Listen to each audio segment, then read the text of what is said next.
सोचिए जरा, दो इतने बड़े लोकतांत्रिक देश भारत और अमेरिका, जिनके रिश्ते मतलब लगातार बेहतर हो रहे थे, और फिर अचानक एक बड़ा राजनयिक और व्यापारिक संकट खड़ा हो जाता है। हाँ बिल्कुल। अगस्त 2025 में अमेरिका ने भारतीय निर्यात पर 50% तक का भारी टैरिफ लगा दिया। ये कैसे हुआ और क्यों हुआ? यही सवाल है। आज हम 2025 के इसी अमेरिका भारत संकट की, आप कह सकते हैं, गहराई से पड़ताल कर रहे हैं। हाँ, और इस पूरी तस्वीर को ठीक से समझने के लिए हमने कई स्रोतों को देखा है। जैसे विकिपीडिया का जो लेख है वो काफी विस्तृत है, फिर अलग अलग न्यूज रिपोर्ट्स हैं, एक्सपर्ट्स की राय हैं, और हाँ, भारत की जो ऊर्जा जरूरतें हैं उस पर पीआरएस इंडिया की एक रिपोर्ट भी है, वो भी जरूरी है। सही। हमारा मकसद बिल्कुल साफ है। ये संकट क्यों शुरू हुआ, इसकी जड़ें कहाँ हैं, इसका असर क्या हुआ, अलग अलग पक्ष क्या कह रहे हैं, और सबसे जरूरी, भारत अमेरिका रिश्तों पर इसके क्या मायने हैं। बिल्कुल। तो चलिए इसे परत दर परत खोलते हैं। अच्छा, अगर संकट से ठीक पहले का समय देखें तो तस्वीर तो एकदम अलग थी। हाँ बिल्कुल अलग। भारत और अमेरिका के रिश्ते मतलब काफी गर्मजोशी भरे लग रहे थे। क्वाड जैसे मंचों पर सहयोग बढ़ रहा था, चीन को लेकर साझा चिंताएं थीं। हाँ, वो हिंद प्रशांत क्षेत्र वाली बात। बिल्कुल। बल्कि फरवरी 2025 में ही जब प्रधानमंत्री मोदी अमेरिका गए थे, तब तो मिशन 500 की बात हुई थी। हाँ, वो $500 अरब वाला लक्ष्य कि 2030 तक द्विपक्षीय व्यापार को $500 अरब तक पहुंचाना है। इस पर सहमति बनी थी। तो फिर कुछ ही महीनों में ये जबरदस्त तनाव कैसे आ गया? देखिए, इसके पीछे कोई एक घटना नहीं है। मतलब कई चीजें एक साथ हुई। एक जो बड़ा मोड़ आया वो था मई 2025 में, जब भारत पाकिस्तान के बीच संघर्ष विराम हुआ। हाँ। उसके बाद राष्ट्रपति ट्रंप ने एकदम से दावा कर दिया कि ये तो उनकी मध्यस्थता से हुआ है। अच्छा। हाँ, और भारत ने इसे तुरंत और बहुत सख्ती से खारिज कर दिया। कहा कि इसमें अमेरिका की कोई भूमिका नहीं थी। अब यहाँ बात दिलचस्प हो जाती है।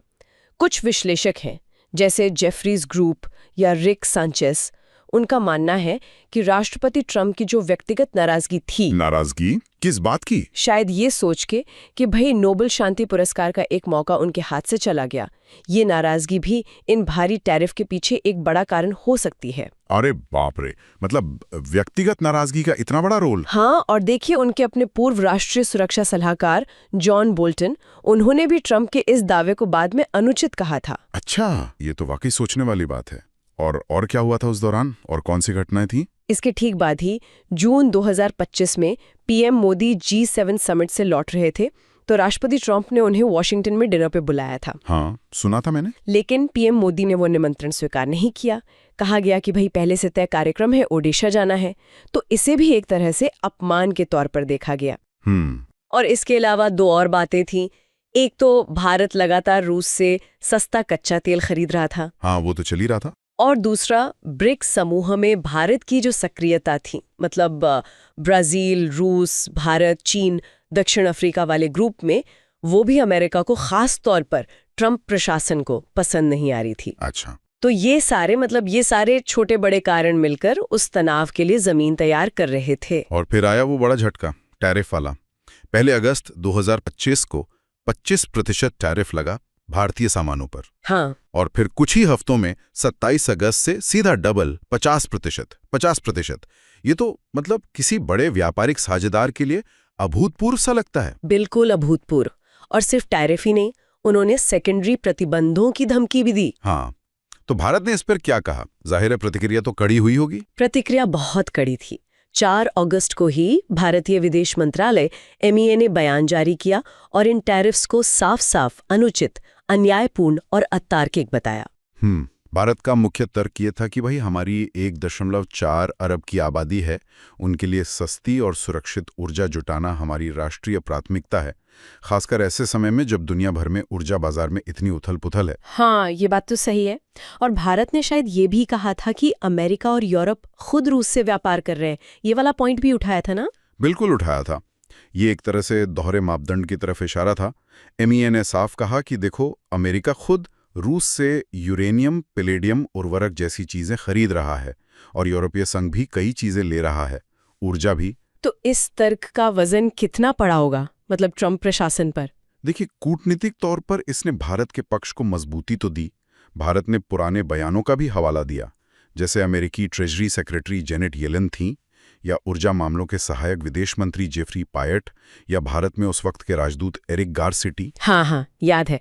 इन सब ने पहले कभी न कभी भारत के रूसी तेल खरीदने पर या तो ऐतराज नहीं जताया था, या एक तरह से कहा था कि इससे वैश्विक बाजार स्थिर रहता है। तो भारत ने ये सब याद दिलाया, और साथ में भारत के वाणिज्य मंत्री ने भी बहुत दृढ़ता से कहा कि भारत झुकेगा नहीं और हम दूसरे बाजार तलाशेंगे। जाहिर सी बात है, इतने भारी टैरिफ लगे तो असर तो हुआ होगा, सिर्फ बयानों तक तो सीमित नहीं रहा होगा मामला। भारतीय अर्थव्यवस्था पर क्या असर पड़ा इसका? असर काफी गंभीर था। ICRIR है ना, Indian council for research on international economic relations. हाँ, जानी मानी संस्था है। उन्होंने चेतावनी दी कि अमेरिका को जो भारत का निर्यात होता है उसका लगभग 70% खतरे में है। 70%। उन्होंने ये भी कहा कि भारत को तुरंत व्यापार सुधार करने होंगे और अपने बाजार, मतलब दूसरे देशों में बाजार खोजने होंगे।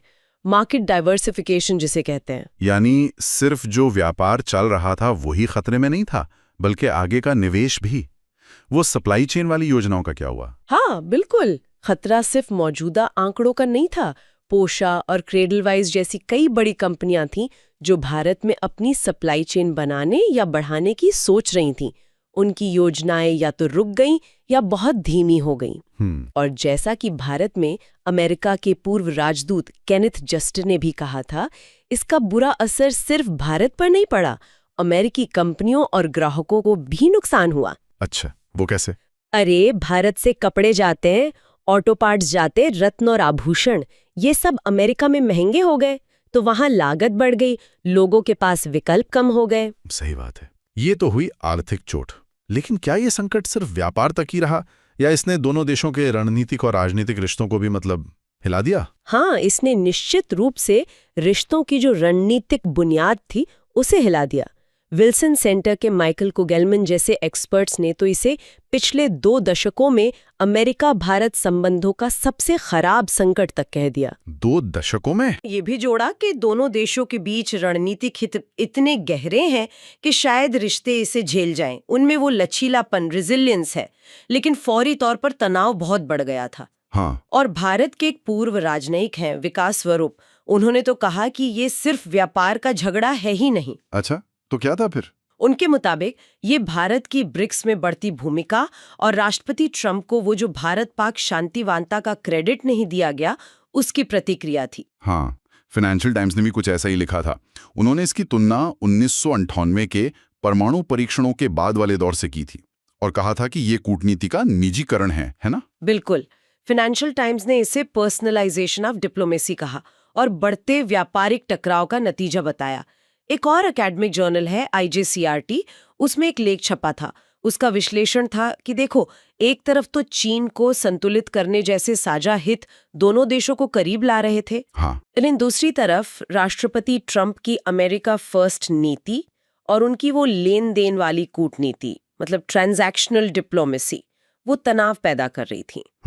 तनाव इतना बढ़ गया कि जो क्वाड नेताओं की शिखर बैठक होनी थी उस पर भी अनिश्चितता छा गई। नई दिल्ली ने तारीखें पक्की करने में काफी देर की। और वो रक्षा सौदों वाली खबरें कि भारत ने कुछ अमेरिकी हथियार खरीदने के सौदे रोक दिए। हाँ, मीडिया में ऐसी खबरें आई थी कि करीब $3.6 बिलियन के सौदे रोक दिए गए हैं। इसमें स्ट्राइकर बख्तरबंद गाड़ियां थीं, बोइंग P-8I निगरानी विमान थे। तो क्या ये सच था? देखिए, भारत सरकार ने तो आधिकारिक तौर पर इन खबरों का खंडन किया, कहा कि ये पूरी तरह झूठी और मनगढ़ंत है। लेकिन इस तरह की खबरें जब आती हैं तो माहौल में और कड़वाहट तो घुल ही जाती है, अविश्वास बढ़ता है। सही बात है। अच्छा, इस पूरे मामले पर अमेरिका के अंदर और दुनिया में भी काफी तीखी प्रतिक्रियाएं हुई थी, जहां तक मुझे याद है। ऐसा नहीं था कि सब ट्रंप की नीति का समर्थन कर रहे थे। नहीं, बिल्कुल नहीं। आलोचना बहुत जोरदार थी। अमेरिका के अंदर ही देखिए, डेमोक्रेटिक पार्टी के नेताओं ने साफ कहा कि यह नीति अमेरिकी लोगों को ही नुकसान पहुंचाएगी, भारत के साथ हमारी जरूरी साझेदारी को नष्ट कर देगी। और यूक्रेन युद्ध के मामले में रूस पर दबाव बनाने में भी ये बेअसर रहेगी। उन्होंने ये भी सवाल उठाया कि भाई, चीन तो रूस से कहीं ज्यादा तेल खरीद रहा है, उसको छोड़कर आप भारत को निशाना क्यों बना रहे हैं? दिलचस्प बात यह है कि आलोचना सिर्फ डेमोक्रेट्स ने की, रिपब्लिकन पार्टी के अंदर से भी आवाजें उठी थी। हाँ, ये जरूरी बात है। निकी हेली को देखिए, वो खुद रिपब्लिकन है, यूएन में अमेरिका की राजदूत रह चुकी हैं। उन्होंने इसे एक बड़ी रणनीतिक आपदा कहा, स्ट्रेटेजिक डिजास्टर। उनका तर्क था कि ये कदम चीन के खिलाफ संतुलन बनाने की अमेरिका की अपनी ही कोशिशों को कमजोर करेगा। उन्होंने कहा कि भाई उच्च स्तरीय कूटनीति से हल निकालो। और जॉन बोल्टन, वो तो ट्रंप के साथ काम कर चुके थे। हाँ, जॉन बोल्टन जो ट्रंप के ही पूर्व राष्ट्रीय सुरक्षा सलाहकार थे, उन्होंने भी इन टैरिफ को अनुचित कहा और इसे इरैटिक बिहेवियर का नमूना बताया। उन्होंने भी वही सवाल पूछा कि भाई रूस से तेल तो चीन भी ले रहा है, तुर्की भी, पाकिस्तान भी, उन पर ऐसी कार्रवाई क्यों नहीं? हाँ। बोल्टन के हिसाब से ये कदम रणनीतिक कम और नाटकीयता मतलब थिएट्रिक्स ज्यादा लग रहा था। मीडिया में और बाकी एक्सपर्ट्स क्या कह रहे थे? वहां भी कड़ी आलोचना थी।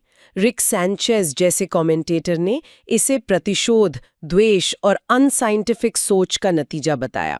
Vengeance, spite and unscientific thinking. बाप रे। जेफरी सैक्स जाने माने अर्थशास्त्री हैं, उन्होंने कहा ये बड़ी रणनीतिक भूल है। लंबे समय में भारत से ज्यादा अमेरिका को नुकसान होगा। अमेरिका दुनिया में अलग थलग पड़ेगा और भारत ब्रिक्स के और करीब जाएगा। हाँ, बताया।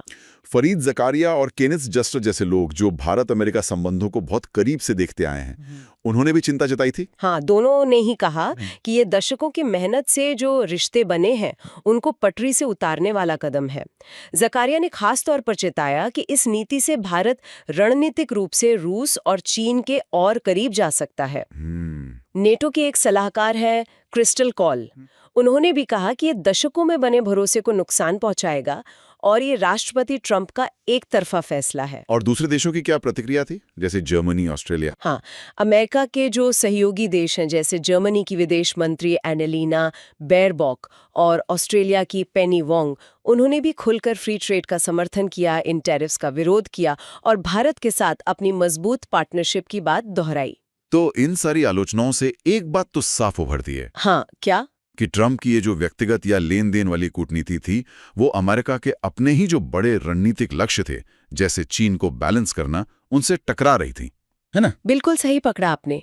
ये विरोधाभास साफ दिख रहा था, चाहे वो हेली और बोल्टन जैसे रिपब्लिकन हो या सैक्स और सुलिवन जैसे एक्सपर्ट्स। अच्छा, अब इस पूरी बहस के केंद्र में तो भारत का रूस से तेल खरीदना था। तो यहाँ ये समझना भी जरूरी है कि भारत की ऊर्जा जरूरतें हैं क्या असल में। वो पीआरएस इंडिया वाली रिपोर्ट इस पर कुछ बताती है? हाँ बिल्कुल, पीआरएस इंडिया की रिपोर्ट से तस्वीर काफी साफ होती है। देखिए, भारत अपनी कच्चे तेल की जरूरत का लगभग 85% आयात करता है। 85%, बहुत ज्यादा है। तो बहुत बड़ी निर्भरता है और 2024-25 वाले साल में रूस सबसे बड़ा सप्लायर बन गया था क्योंकि वो डिस्काउंट पर तेल दे रहा था। तो जैसा कि भारतीय विदेश मंत्रालय बार बार कह रहा था, भाई सस्ती और सुरक्षित ऊर्जा मिलना भारत की राष्ट्रीय और आर्थिक सुरक्षा के लिए सबसे जरूरी है। ये उनकी नीति का मुख्य स्तंभ है। भारत के पास अपने वो इमरजेंसी वाले तेल भंडार भी तो हैं, स्ट्रेटेजिक रिजर्व्स। उनकी क्या हालत थी उस वक्त? हाँ है, सामरिक पेट्रोलियम भंडार, स्ट्रैटेजिक पेट्रोलियम रिजर्व्स या एसपीआर। इनकी कुल क्षमता करीब 5.33 मिलियन मीट्रिक टन की है। ये इसलिए बनाए गए हैं कि अगर दुनिया में तेल सप्लाई में कोई बड़ा संकट आए तो कुछ समय के लिए काम चल सके। तो वो भरे हुए थे? पूरी तरह नहीं। दिसंबर 2024 तक के जो आंकड़े थे उनके हिसाब से वो अपनी क्षमता का सिर्फ 67% ही भरे थे, मतलब करीब 3.6 मिलियन मीट्रिक टन। अच्छा। इसके साथ ही भारत अपना घरेलू उत्पादन बढ़ाने की कोशिश तो कर रहा है और अपनी रिफाइनिंग क्षमता भी 2030 तक 450 मिलियन मीट्रिक टन प्रति वर्ष तक ले जाने का लक्ष्य है। लेकिन फिलहाल सच्चाई यही है कि आयात पर निर्भरता बहुत ज्यादा है। फिर अक्टूबर 2025 में एक और ड्रामा हुआ जब राष्ट्रपति ट्रंप ने एक रैली में दावा कर दिया कि पीएम मोदी ने उन्हें फोन करके कहा है कि भारत जल्द ही रूसी तेल खरीदना बंद कर देगा। हाँ, ये एक चौंकाने वाला दावा था, बिल्कुल अचानक से। ट्रंप ने इसे ऐसे पेश किया जैसे ये उनकी बड़ी कूटनीतिक जीत हो और पुतिन पर दबाव बनाने की उनकी रणनीति का हिस्सा हो। लेकिन क्या ये सच था? नहीं, भारतीय विदेश मंत्रालय ने लगभग फौरन ही इसका खंडन कर दिया। एमईए के प्रवक्ता थे रणधीर जायसवाल। उन्होंने साफ कहा कि उन्हें ऐसी किसी बातचीत या ऐसे किसी वादे की कोई जानकारी नहीं है। उन्होंने बताया कि दोनों नेताओं में आखिरी बार बात 9 अक्टूबर को हुई थी और उसमें ऐसा कोई वादा नहीं किया गया था। उन्होंने भारत की वही पुरानी स्थिति दोहराई कि हमारी ऊर्जा खरीद नीतियां हमारे राष्ट्रीय हितों, ऊर्जा सुरक्षा और सप्लाई के विविधीकरण मतलब डाइवर्सिफिकेशन पर आधारित हैं, किसी बाहरी दबाव पर नहीं। इस पर रूस ने कुछ कहा? हाँ, भारत में जो रूस के राजदूत हैं डेनिस अलीपोव, उन्होंने भी बयान दिया।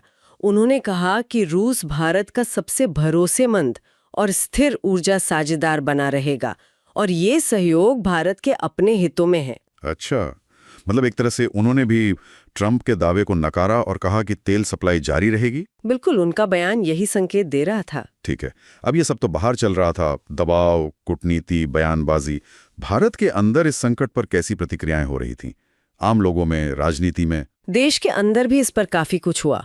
पंजाब में देखिए, वहाँ किसान पहले से ही सरकार से नाराज चल रहे थे। हाँ, वो कृषि कानूनों वाला मुद्दा था। तो कुछ किसान समूहों ने विरोध प्रदर्शन किए, ट्रंप के पुतले जलाए और कहा कि ये पश्चिमी देशों की व्यापार नीतियां पाखंडी हैं। राजनीतिक स्तर पर विपक्षी दलों ने सरकार को घेरा।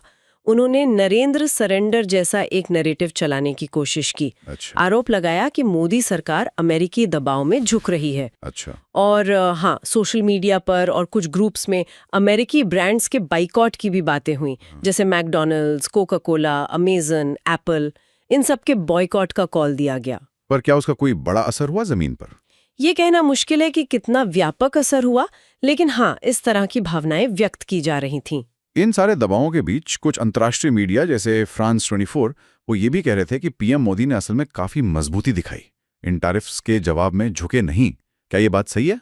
हाँ, कई विश्लेषण इसी तरफ इशारा करते हैं कि मोदी ने दबाव के आगे झुकने के बजाय भारत की जो रणनीतिक स्वायत्तता है, स्ट्रेटेजिक ऑटोनॉमी, उसे बनाए रखने पर जोर दिया। उन्होंने सार्वजनिक तौर पर कोई बड़ी रियायत देने की घोषणा नहीं की, बल्कि इसके उलट काम किया। उन्होंने रूस के राष्ट्रपति पुतिन और चीन के राष्ट्रपति शी जिनपिंग के साथ बातचीत जारी रखी, यूरोपीय संघ के साथ व्यापार बढ़ाने की कोशिशें तेज कर दी। अच्छा, मतलब अमेरिका को ये दिखाने की कोशिश कि हमारे पास दूसरे रास्ते भी हैं। बिल्कुल, ये एक तरह का संकेत था कि भारत के पास विकल्प हैं और वो अपनी विदेश नीति अपने हिसाब से चलाएगा। कुछ एक्सपर्ट्स तो ये भी मानते हैं कि सितंबर 2025 में जो अमेरिका के साथ व्यापार वार्ता दोबारा शुरू हुई, उसका एक कारण शायद भारत का यही मजबूत रवैया भी था। तो अब अक्टूबर 2025 के आखिर में हम कहाँ खड़े हैं? क्या इस संकट का कोई हल निकला है? आगे क्या होता दिख रहा है? देखिए, अक्टूबर 2025 के अंत तक की जो स्थिति है वो अभी भी काफी अनिश्चित है।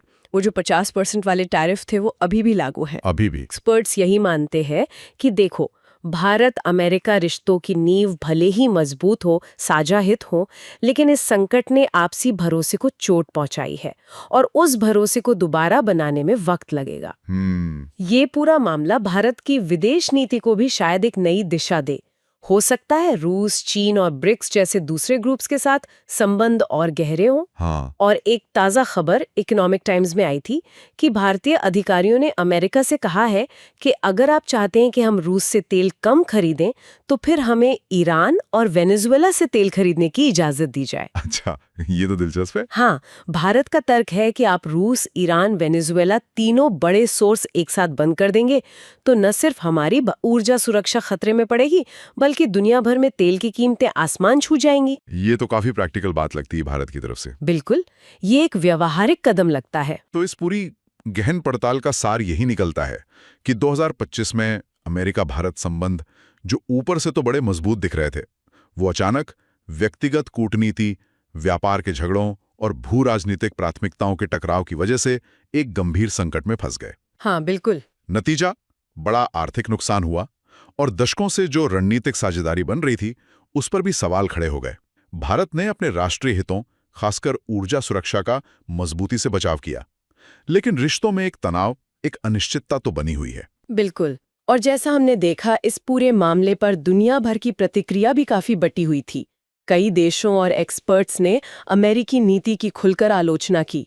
तो भले ही रणनीतिक तौर पर दोनों देश कई मुद्दों पर साथ हों, लेकिन विश्वास दोबारा बनाने में वक्त लगेगा।